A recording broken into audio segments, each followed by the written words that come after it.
Mas o Saraiva, assim, vamos lá. Pra gente ter um mercado de madeira legal que é extraído da Amazônia, porque existe esse plano, assim, é possível, não é? Teoricamente. Existe, assim, teoricamente, existe alguém fazendo certo. Teoricamente, sim. Isso significa que existe uma legislação e uma maneira certa de fazer. Existe, sim. Né?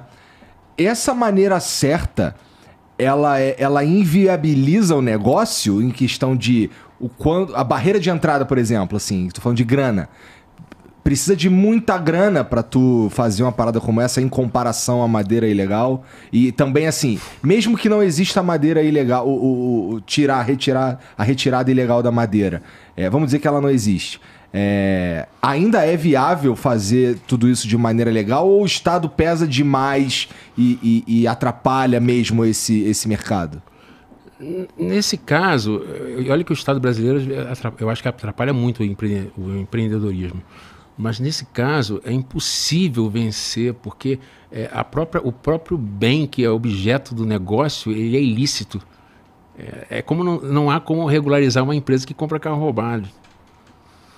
Porque ela Não, mas o que eu quero dizer assim, supondo que... Vamos lá. É possível vender o carro ser produzido corretamente? Sim. Não, mas assim, o carro produzido corretamente, ele é comercialmente viável. Sim. Assim, a gente tá falando... A madeira seria comercialmente viável, mas não seria no preço que é. Entendi. Aumentaria muito o preço. Vamos lá, vamos dizer que o IP hoje seja 10 conto. Ia virar o quê? Ia virar uns 51? Mais. Mais. Porque a gente está falando de respeitar direitos trabalhistas, a gente está falando de respeitar o plano de manejo, de contratar um profissional para realmente ela fazer o plano de manejo, de gerenciar esse plano de manejo, de uma série de medidas que precisam ser tomadas, todas no sentido da sustentabilidade. Uhum. Esse conceito de sustentabilidade ele está muito vulgarizado. Mas, e aí, então, eu suponho que a gente entraria numa fase que eu já defendi muito o manejo florestal, tá? Mas hoje eu acho que nós temos que, a verdade mudar a cultura e parar de consumir madeira nativa da Amazônia. É preciso disso. É isso que você defende. Hoje é isso que eu defendo. Se for de madeira, vai fazer de pino. Exato. E nós temos uma indústria de madeira plantada muito forte no Brasil. E sabe o que é interessante? É que quando a gente olha o PIB, a madeira nativa ela tem um valor ínfimo ali no nosso PIB. Ela apesar de gerar muito dinheiro para os criminosos, o que entra na conta é o que é legal. O que é mas não, sai tudo... Você está me falando que os caras esquentam o ilegal, né? O que está saindo... Essa operação feita lá pelo delegado Franco Perazzoli mostrou isso, que a exportação parece tudo bonito, e foi o que os europeus me falaram também lá. Não, chega tudo documentado para a gente aqui, Tem certificação. Essa certificação também não vale nada, que a própria empresa diz que não acompanha todas as fases. A FSC, que é a certificação mais aceita, a própria FSC diz, olha, eu só olho quando há uma transferência legal de propriedade da madeira. Ou seja, quando eu vendo a madeira para você, eles certificam. Agora, se você contratar ele para transportar essa madeira, não.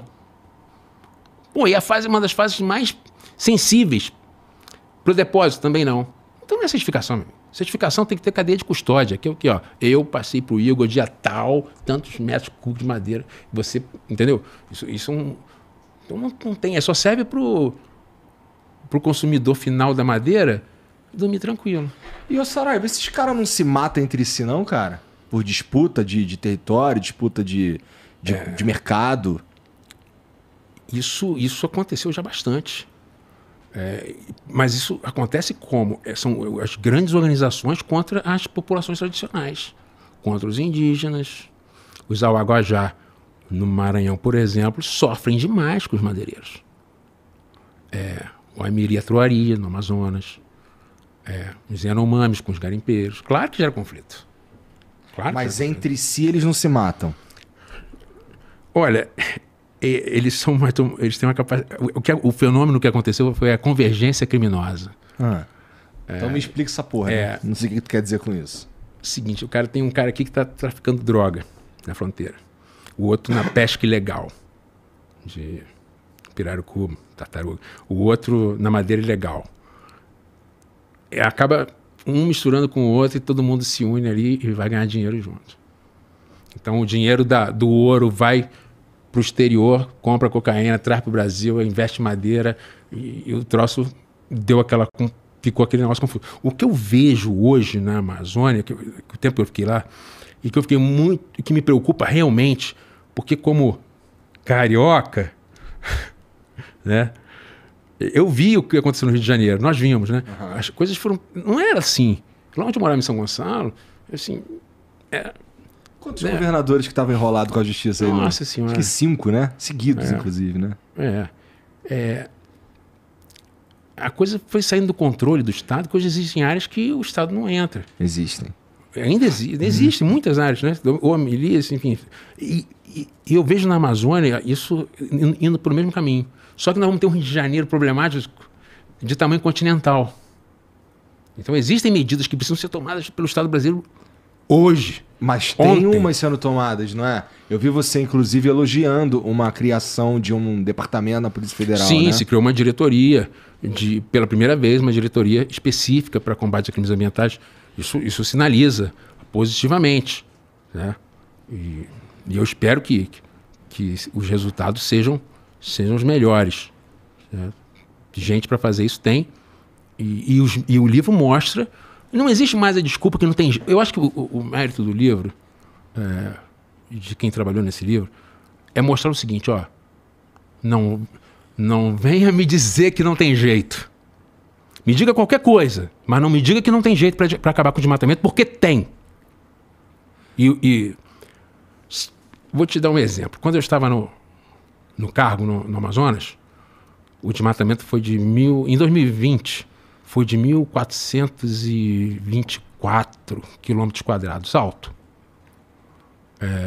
Em 2019 foi 1.500 hectares, ficou nessa faixa. Aí me tiraram. Mas não me tiraram, acabaram com uma forma de atuação. Em 2021, subiu para 2.306. Em 2022, foi para 2.500 e pouco. Foi 1.100 quilômetros a mais de desmatamento depois da minha saída de lá.